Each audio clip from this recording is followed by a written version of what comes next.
నమస్కారం రాజేష్ గారు.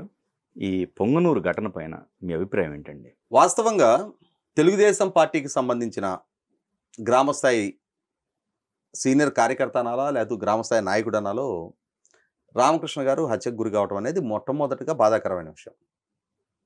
అయితే ఇక్కడ గమనించుకోవాల్సిన విషయం ఏంటంటే స్థానిక తెలుగుదేశం నాయకుడైన రామకృష్ణ గారికి స్థానిక వైసీపీ నాయకత్వంతో ఘర్షణపూరిత వాతావరణం చెలరేగుతూ ఉంది అని చెప్పని అతను పదే పదే పోలీస్ డిపార్ట్మెంట్కి ఫిర్యాదు చేసే ప్రయత్నం చేసిన సందర్భంలో కానీ లేదు తాను వీడియో రికార్డు చేసిన నేపథ్యంగా ఒకసారి మనం గుర్తు చేసుకుంటే అతను ఒక హెల్ప్లెస్ కండిషన్లో ఉండిపోయాడని చెప్పని నాకు అనిపించింది. మరి ఆల్రెడీ గవర్నమెంట్ ఉందిగా, ఎందుకు కాపాడుకోలేకపోయారు? నేను అదే చెప్తున్నా. నేను నిన్న కూడా ఒక ఛానల్లో ఇదే ప్రస్తావించడం జరిగింది. ఓకే. 1994 నుంచి నేను గ్రామ స్థాయిలో స్థానిక తెలుగుదేశం పార్టీ నాయకుడిగా చాలా సుదీర్ఘకాలం పనిచేశాను. మరి నేను పవర్ పాలిటిక్సే చేశాను. చాలా అగ్రెసివ్గా ఉండేవాడిని, చాలా ఎంగేజ్లో. నాకు 24 నుండి 25 సంవత్సరం వచ్చేటప్పటికి నేను గ్రామ తెలుగుదేశం పార్టీ అధ్యక్షుడిగా ఉన్నా. 94 to 2004 టీడీపీ గవర్నమెంట్ రూలింగ్లో ఉంది. ఆల్పాటి రాజేంద్ర ప్రసాద్ గారు మా శాసనసభ్యుడు, మా ఊరు అల్లుడు, నాకు సమీప బంధువు, నాకన్నా ఒక 10 years ఎల్డర్. ఏకవచనంతో పిలుచుకునేంతటి సాన్నిహిత్యం. నేను నువ్వు అని పిలుస్తా, తను రా అంటాడు నన్ను. ఇటువంటి స్థితిలో 1996 ఫిబ్రవరి నా పెళ్ళైంది. నవంబర్లో నన్ను చంపాలి అని చెప్పని నా ప్రత్యర్థులు గుంటూరులో కిరాయి హంతకులకి కాంట్రాక్ట్ ఇచ్చారు. ఇది నాకు తెలీదు. అప్పటికి ఇంకా మొబైల్ టెక్నాలజీ అందుబాటులోకి రాలేదు, ల్యాండ్లైన్ ఫోన్సే ఉండేవి. నైట్ 12 o'clock 1 o'clock మా ల్యాండ్లైన్కి థ్రెటనింగ్ కాల్స్ వస్తూ ఉన్నాయి. నువ్వు కావాలరా మాకు, నువ్వు పలానా టైంకి ఈరోజు పలానా దగ్గర కనిపించావు అని చెప్పని నన్ను వెంటాడుతున్నట్టుగా నాకు అర్థమవుతూ ఉంది. నేను బైక్ మీద తిరుగుతూ ఉండే, మా ఊరి నుంచి తెనాలి గుంటూరు వెళ్తుండేవాడిని. అటువంటి సందర్భంలో ఈ నా వెనక జరుగుతున్న నన్ను హత్య చేయాలని జరుగుతున్న ప్రయత్నాలు ఆల్పాటి రాజా గారికి తెలిసినాయి, నాకు తెలియదు. ఎవరు చెప్పారు ఆయనకి వెళ్ళి? నా ప్రత్యర్థులుగా ఉన్న కాంగ్రెస్ పార్టీకి సంబంధించిన ఈ కొంతమంది నిర్ణయం తీసుకున్నప్పుడు ఆ నిర్ణయంతో విభేదించిన మిగిలిన వాళ్ళు రాజేష్ని హత్య చేయటం ఏంటి, ఈ నిర్ణయంతో మేము సమ్మతించము, మేము ఏకీభవించము అని చెప్పని, ఇట్లా జరుగుతుంది, రాజేష్ని హత్య చేయాలని చెప్పని ప్రయత్నం జరుగుతోంది అని చెప్పని డైరెక్ట్ రాజా గారికి ఇన్ఫార్మ్ చేశారు. తను నాకు చెప్పలా, ఎందుకంటే నేను చాలా అగ్రెసివ్గా ఉండేవాడిని. ఓకే. నాకు తెలిస్తే నేను వాళ్ళ ఇళ్ళ మీదకి వెళ్తాను అని చెప్పని. అప్పుడు ఏంటంటే ఎర్లీ మార్నింగ్ 4:30 కల్లా నాకు జాగింగ్కి వెళ్ళే అలవాటు.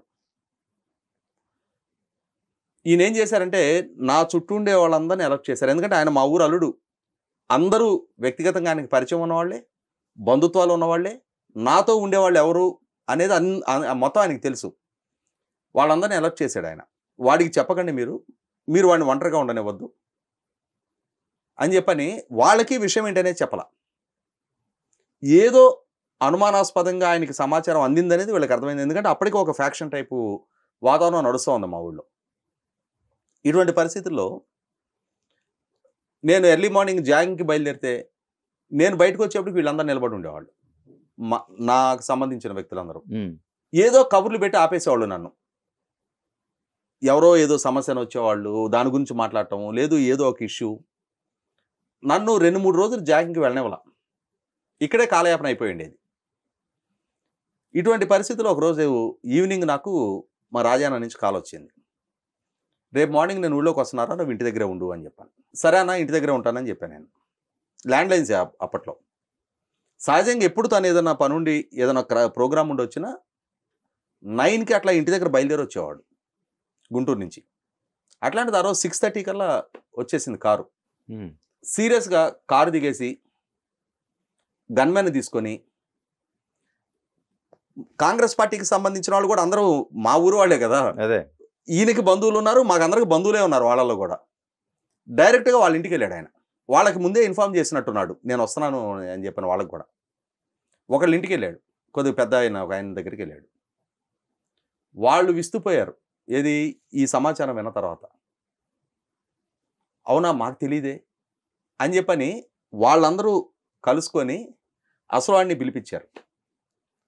రాజా ఒకటే చెప్పాడు, వాడు ఒంటి మీద ఈగవాలిన అంటే నా మీద ఎవరిని మిగల్చను. వాడు 27 సంవత్సరాల ఏజ్. ఈ ఊరు కోసం జనం కోసం వాడు ఎంత తాపత్రయపడుతున్నాడు అనేది నాకు తెలుసు, మీకు తెలుసు. చంపే ప్రయత్నం చేస్తారా? వాడికి చిన్న గీత పడ్డా సరే ఎవరిని మిగలమని చెప్పాడు. అందరు బంధువులే. భారీ ఊరంటే తన ఊరి కింద లెక్కే కదా. అవును. అప్పటికప్పుడు ఆ ఇష్యూ మొత్తం న్యూట్రలైజ్ అయిపోయింది. అంటే ఏంటి ఇక్కడ నన్ను ఎవరు కాపాడారు? రాజా గారే కదా. అంటే నేను గ్రామస్థాయి నాయకుడిని, ఆయన నియోజకవర్గ శాసనసభ్యుడు. రైట్. నాకేదో నాకు ప్రమాదం వస్తుంది అనుకున్నప్పుడు ఆ విధంగా స్పందించాల్సిన బాధ్యత నాదేనే ఆయన ఫీల్ అయ్యాడు. ఓకే. ఇక్కడ రామకృష్ణకు సమస్య వస్తుంది, పదే పదే థ్రెట్లు ఎదురవుతూ ఉన్నాయి. అతను పోలీస్ స్టేషన్కి వెళ్ళి కంప్లైంట్ ఇచ్చుకుంటా ఉన్నాడు. పోలీసులు అతన్ని కన్సిడర్ చేయటంలా. అక్కడ స్థానిక నాయకత్వం ఏం చేస్తుంది? మొన్న ఎన్నికల్లో పోటీ చేసిన చల్లాబాబు అతను ఎందుకని రెస్పాండ్ అవ్వలేదు? కాకపోతే ఇక్కడ పెద్దిరెడ్డి గారు ఒక మాట, పెద్దిరెడ్డి ఏంది ఇంకొకళ్ళు ఏంటి తర్వాత సంగతి. Okay okay. ముందు నీ మనిషి కోసం నువ్వు వచ్చి నిలబడాలి కదా. రైట్. పెద్దిరెడ్డి కన్నా నీకు 5,000 కదా తక్కువ వచ్చింది. రైట్. అంటే పెద్దిరెడ్డికి 95,000 వస్తే నీకు 90,000 వచ్చినాయి కదా. అంత బలం నీ చేతిలో ఉంది కదా, నీ ప్రభుత్వం కదా ఉంది ఇప్పుడు. పెద్దిరెడ్డిని నియోజకవర్గంలో కూడా అడుగు పెట్టకుండా అడ్డుకున్నారు కదా మీరు మొదట్లో. మిథున్ రెడ్డిని పెద్దిరెడ్డిని నియోజకవర్గాల్లో కూడా అడుగు పెట్టకుండా అడ్డుకోగలిగారు కదా. మరి ఇవాళ ఏమైపోయింది? అది నీ నియోజకవర్గంలో ఒక కార్యకర్తకి కష్టం వచ్చినప్పుడు ప్రతి కార్యకర్తకి చంద్రబాబు నాయుడు గారితో యాక్సెస్ ఉంటుందా? ఎవరికి ఏ కష్టం ఉందనేది మొట్టమొదటిగా స్థానిక నాయకుడు స్పందించాలి. అతనికి లైఫ్ థ్రెట్ ఎదురవుతూ ఉంది. ఒక కార్యకర్త లోకల్ లీడర్తో యాక్సెస్ మిస్ అయినప్పుడే ఓపెన్ అప్పీల్ చేస్తా, వీడియో రికార్డింగ్ చేస్తాడు. లోకల్ లీడర్ తోటి యాక్సెస్ ఉండి లోకల్ లీడర్ స్పందించే గుణం అతనికి ఉండి ఇతని కష్టకాలంలో అతను అండగా నిలబడతంటే అతను ఒంటరితనం ఎందుకు ఫీల్ అవుతాడు?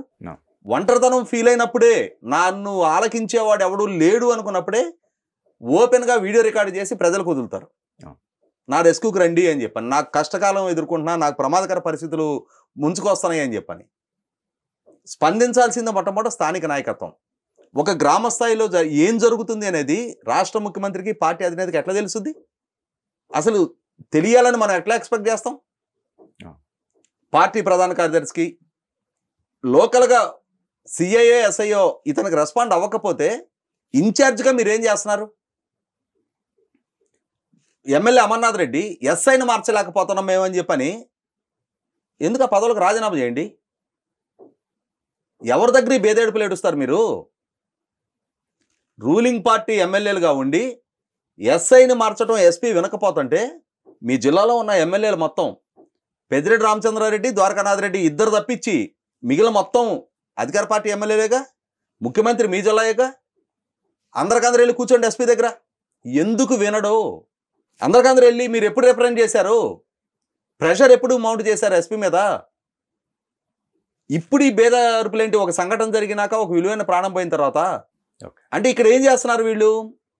వీళ్ళ తప్పును కవర్ చేసుకోవడానికి అక్కడికి ఏదో చంద్రబాబు నాయుడు గారు ఎస్పీ తోటి మీరు ఎమ్మెల్యేల మాట వినొద్దు అనే అభిప్రాయం వచ్చే విధంగా ప్రజల్లోకి, శ్రేణుల్లో ఆ విధమైన అభిప్రాయం బలపడే విధంగా విక్టిమ్ కార్డు ప్లే చేసి వీళ్ళ బాధ్యత నుంచి వీళ్ళు తప్పించుకుంటున్నారు. సీనియర్ నాయకులే అందరూ. చల్లాబాబు గారు ఆయన స్వయంగా బాధితుడే ఈ పెద్దిరెడ్డి రామచంద్రారెడ్డికి. ఎందుకని వాళ్ళ మొదటలో చూపించిన ప్రతిఘటన వాళ్ళు చూపించలేకపోతున్నావు? ఎన్నికల్లో ఓడిన తర్వాత కూడా అతని నియోజకవర్గానికి అతన్ని రానివ్వాలా మీరు? అతని నియోజకవర్గ పర్యటనకు వచ్చాడు అని చెప్పని మిథున్ రెడ్డి మీద అక్కడ ఏదో ఒక ప్రాజెక్టుకి సంబంధించి ల్యాండ్ ఎక్విజిషన్కి కాంపన్సేషన్ ఇవ్వలేదని చెప్పి ఆ రైతులతోటి ముట్టడించారు కదా, ఘర్షణ జరిగింది కదా, కేసులు అయినాయి కదా. మరి ఆ స్థాయి ప్రతిఘటన చూపించిన స్థానిక నాయకత్వం ఈరోజు ఎందుకని రామకృష్ణకి రెస్క్యూకి రాలేకపోయారు? మొట్టమొదట రామకృష్ణ రెస్క్యూకి రావాల్సింది చల్లాబాబు. చల్లాబాబు ఇన్ఛార్జిగా ఉన్నాను, నా అధికారం సరిపోవట్లేదు అని అంటే ఆ జిల్లాలో ఉన్న మిగిలిన ఎమ్మెల్యేలు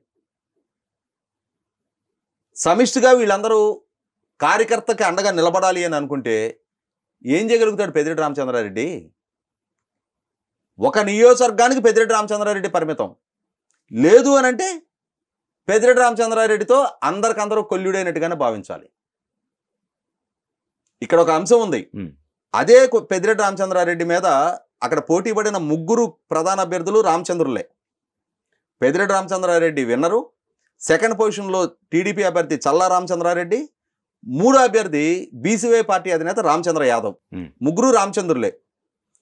బీసీవై పార్టీ అధినేత రామచంద్ర యాదవ్ పెద్దిరెడ్డి రామచంద్రారెడ్డి మీద హైకోర్టులో ఎన్నికల పిటిషన్ ఫైల్ చేశాడు. ఏమని? పెద్దిరెడ్డి రామచంద్రారెడ్డి తన నామినేషన్లో తన భార్య పేరిట ఉన్న 143 ఆస్తుల్ని మెన్షన్ చేయలేదు అని చెప్పని పక్కా స్పెసిఫిక్ డీటెయిల్స్ తోటి ఒక్కొక్క ఆస్తి, ఆ ఆస్తి ఏ సర్వే నెంబర్లో, ఏ విలేజ్లో, ఏ డాక్యుమెంట్ నెంబర్తో, ఎంత ఎక్స్టెంట్ ఆస్తి, ఎంత విలువ గల ఆస్తి, మొత్తం ఆ 143 ఆస్తుల వివరాలు హైకోర్టుకి సబ్మిట్ చేస్తే హైకోర్టు విస్తుపోయింది. ఇన్ని ఆస్తుల వివరాలు ఇతను మెన్షన్ చేయలేదా? ఒకవేళ ఇతన్ని ఇప్పుడు మేము డిస్క్వాలిఫై చేస్తే ఇమ్మీడియట్గా బెనిఫిషియరీ మూడో ప్లేస్లో ఉన్న మీరు కాదు, రెండో ప్లేస్లో ఉన్న టీడీపీ అభ్యర్థి. అతని కేసులో ఇంప్లీడ్ అవ్వమనండి అని చెప్పారు. నాకు తెలిసి ఇప్పటిదాకా ఇంప్లీడ్ కాల 6 నెలల నుంచి. ఎందుకని ఇంప్లీడ్ కాల చల్లబాబు? అతను డిస్క్వాలిఫై అయితే ఎమ్మెల్యే అయ్యేది మీరు కదా. అవును. ఎందుకని కేసులో ఇంప్లీడ్ కాల? కారణం ఏంటి? ఏం సందేశం ఇస్తా ఉన్నారు మీరు? ఇక్కడ జరుగుతున్నది అంటే రూట్ లెవెల్లో స్థానిక నాయకత్వం స్పందించాల్సిన అంశాన్ని టీడీపీ శ్రేణుల్లో కూడా చంద్రబాబు నాయుడు గారు కాపాదించి, లోకేష్ కాపాదించి, అసమర్థత, కార్యకర్తని కాపాడటం పార్టీ అధినేతగా, రాష్ట్ర ముఖ్యమంత్రిగా చంద్రబాబు నాయుడు గారికి సాధ్యమా? ఈ సిస్టమ్ అంతా ఎందుకుంది? ఇతను గ్రామ స్థాయిలో కార్యకర్త, మండల స్థాయి నాయకత్వం ఉంది, నియోజకవర్గ స్థాయి నాయకత్వం ఉంది, జిల్లా స్థాయి నాయకత్వం ఉంది. వీళ్ళందరూ ఎందుకని క్రియాశీలకంగా స్పందించట్లేదు?